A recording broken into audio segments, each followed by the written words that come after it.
جب یہ ہو جائے فانتظروا الدجال من یومہ او من الغد، پھر انتظار کرو، دجال آنے والا ہے، آج آ جائے یا کل آ جائے، بس وہ آنے ہی والا ہے، آنے ہی والا ہے۔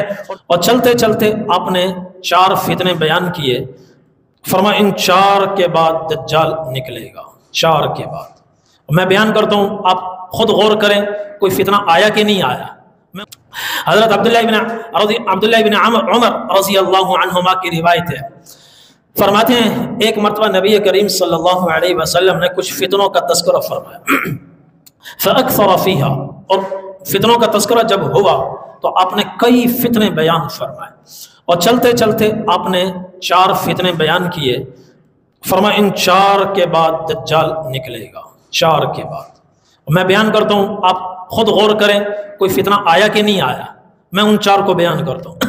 ان 4 کے بعد آپ نے فرمایا دجال کا خروج ہوگا، تو حتی ذکر فتنۃ الاحلاس، ایک فتنے آپ نے بیان فرمایا، اس کو نام دیا فتنۃ الاحلاس کا۔ احلاس ہلس کی جمع ہے، ہلس کا معنی ہوتا ہے ٹاٹ والا فتنہ۔ یہ اشارہ ہے کہ وہ فتنہ ایک لمبا عرصہ چلے گا، 2 مہینے میں ختم نہیں ہوگا، سالوں پر محیط ہوگا، سالوں پر۔ اس لیے اس فتنے کا نام ہے فتنۃ الاحلاس، ٹاٹ والا فتنہ، ٹاٹ والا فتنہ، قالین والا فتنہ۔ چونکہ جب قالین رکھا جاتا ہے پھر سالوں اس کو اٹھایا نہیں جاتا، لمبا عرصہ وہ فتنہ چلے گا۔ اس میں صحابہ نے پوچھا وہ کیا فتنہ ہے؟ آپ نے فرمایا ہی حرب و حرب، وہ ہوگا مارو بھاگو کا فتنہ، مارو بھاگو لوٹو اور فرار ہو جاؤ۔ تو اس میں لوگ نکلیں گے، ایک دم یلغار کریں گے، مال و دولت لوٹ لیں گے، قافلے لوٹ لیں گے، اور قتل و غارت گری ہوگی، لوٹ مار ہوگی، ایسا فتنہ ہوگا، یہ طویل عرصہ چلے گا۔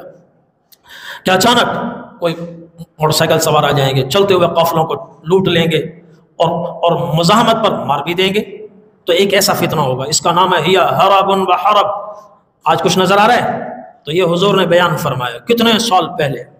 پھر آپ نے فرمایا ثم فتنۃ السراء، پھر ایک فتنہ ہوگا دولت کی فراوانی کا، دولت کی فراوانی کا، مال بہت ہو جائے گا، پیسہ بہت آئے گا، اور پھر پیسہ آتا ہے تو اپنے ساتھ بہت کچھ لے کر آتا ہے، جرائم بھی لے کر آتا ہے، حرص بھی لے کر آتا ہے، حسد بھی لے کر آتا ہے۔ پیسے کے لیے بھی جب پیسہ بڑھتا جاتا ہے تو فقراء اتنا قتل نہیں کرتے جتنے پیسے کے پجاری قتل کرتے ہیں۔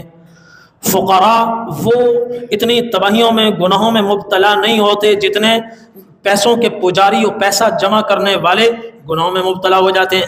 تو آپ نے فرمایا وہ ایک فراوانی کا پھر فتنہ ہوگا۔ دوسرا دخنوها من تحت قدمی رجل من اہل بیتی یزعم انه منی ولیس منی انما اولیائی المتقون، اس فتنے کا دھواں اس شخص کے پیروں سے اٹھے گا جو میرے خاندان بنو ہاشم سے تعلق رکھتا ہوگا۔ یہ فتنہ اس شخص کے قدموں کے نیچے سے اٹھے گا جو میرے اہل بیت سے تعلق رکھتا ہوگا، واقعتاً بنو ہاشم سے ہوگا، اور وہ لوگوں سے کہے گا کہ میں ہاشمی ہوں، میں بنو ہاشم میں سے ہوں، سادات سے میرا تعلق ہے۔ آپ نے فرمایا نہیں، انما اولیائی المتقون، میرے اولیاء تو متقی لوگ ہیں۔ یزعم انہ منی، وہ دعویٰ کر کے کہے گا کہ وہ مجھ سے ہے، ولیس منی، جبکہ وہ مجھ سے نہیں۔ مجھ سے ہونے کے لیے صرف اس کی رگوں میں میرے خون کا ہونا کافی نہیں ہے، میرے ہونے کے لیے میرے نقش قدم پر بھی چلنا ضروری ہے۔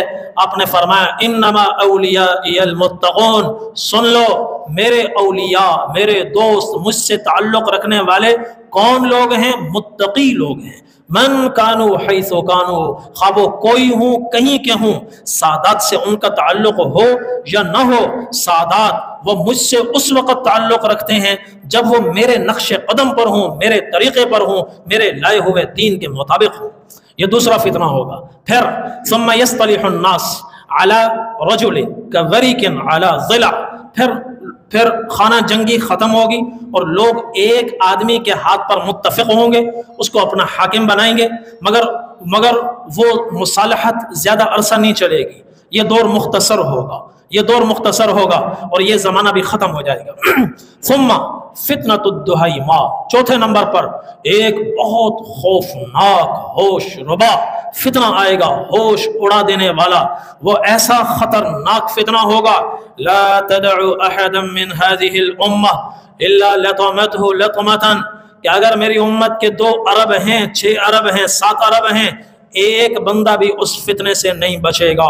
یہ وہ فتنہ ہوگا جو میری امت کے ہر فرد کو زیادہ نہ صحیح کم از کم ایک تھپڑ رسید کرے گا، الا لطمته لطمۃ، ایک تھپڑ تو اس فتنے کا اس کو ضرور لگے گا، اور یہ بھی بڑا لمبا عرصہ چلے گا۔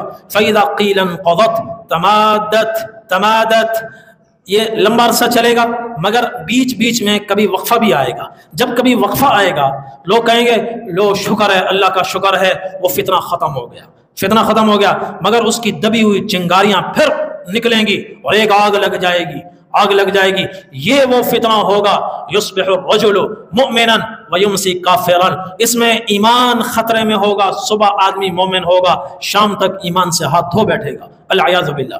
اور پھر کیا ہوگا، اس فتنے کی انتہا کیا ہوگی، حتی یصیر الناس الی فسطاطین، پوری دنیا کے انسان، 7 ارب انسان 2 کیمپوں میں تقسیم ہو جائیں گے، 2 کیمپوں میں تقسیم ہوں گے، 2 خیموں میں تقسیم ہوں گے۔ فسطاط نفاق ایمان لا نفاق فی، ایک ایمان کا کیمپ ہوگا اور ایک نفاق کا کیمپ ہوگا۔ جو ایمان کے کیمپ میں ہوگا وہ اس میں وہ نفاق سے بری ہوگا۔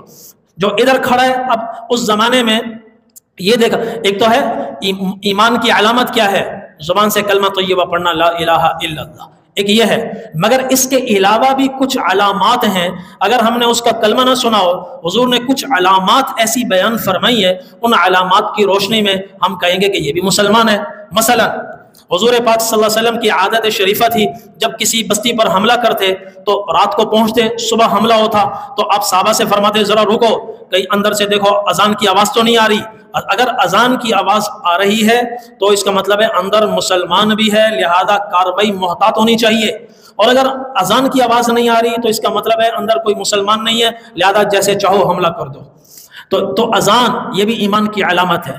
ایک اور حدیث آپ نے فرمایا من صلی صلاتنا واستقبل قبلتنا واكل ذبيحتنا فذلك المسلم الذي له ذمة الله وذمة رسوله فلا تخفر الله في ذمته، کہ جس آدمی کو دیکھو وہ ہماری جیسی نماز پڑھ رہا ہے، 3 علامتیں بیان فرمائی، وہ مومن ہے، 3 باتیں جس میں ہوں مومن ہے، ہماری طرح نماز پڑھ رہا ہے، ہم نے اس کا لا الہ الا اللہ نہیں سنا مگر کسی کونے میں اس کو کھڑے ہوئے دیکھا، نماز کے وقت میں کھڑے ہو کر نماز پڑھتا ہے، اسی طرح جیسے حضور نے پڑھی ہے تو اس کو کیا کہیں گے، مسلمان، اگرچہ کلمہ اس کا نہیں سنا۔ دوسرا واستقبل قبلتنا، عبادت قبلہ رخ ہو کر کرتا ہے، ہمارے قبلے کو اس نے قبلہ بنایا ہوا ہے، ہمارے قبلے کو اس نے قبلہ بنایا ہوا ہے، تو جس کو دیکھا کہ قبلہ رخ ہو کر تسبیح پڑھ رہا ہے اس کو بھی ہم مسلمان سمجھیں گے۔ اور تیسرا وَأَكَلَ ذَبِيحَتَنَا، ہمارے جیسا ذبیحہ کھاتا ہے۔ مثلا یورپ میں کسی ملک میں جہاں حلال گوشت بھی چلتا ہے، حرام بھی چلتا ہے، ہر طرح کا چلتا ہے، وہاں کوئی آدمی کسی قصاب کے پاس جاتا ہے، اس سے پوچھتا ہے ہاں بھائی تمہارے پاس گوشت ہے؟ وہ کہتا ہے ہاں ہے۔ کس کا ہے، بکرے کا یا سور کا؟ یہ سوال کرتا ہے، وہ کہتا ہے سور کا، کہ نہیں پھر مجھے نہیں چاہیے۔ وہ کہتا ہے بکرے کا، ہاں ٹھیک ہے، یہ بتاؤ اس کو ذبح کیسے کیا، جھٹکے سے یا باقاعدہ چھری سے اس کو ذبح کیا؟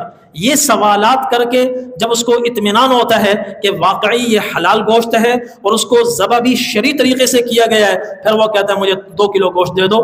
تو اس علامت کو دیکھا تو ہم اس کو کیا کہیں گے، مسلمان، اگرچہ ہم نے اس کا کلمہ نہیں سنا۔ یہ تو ایسے ہی اس دور میں ایمان کی علامت یہ ہوگی، یہ کھڑا کہاں ہے، کس کیمپ میں کھڑا ہوا ہے، کس خیمے میں کھڑا ہوا ہے۔ 2 کیمپ پوری دنیا کے انسان 2 کیمپوں میں تقسیم ہوں گے، 2 خیموں میں تقسیم ہوں گے۔ فسطاط ایمان لا نفاق فی، ایک ایمان کا خیمہ ہوگا، ایمان کا کیمپ ہوگا جس میں نفاق کا کوئی گزر نہیں ہوگا۔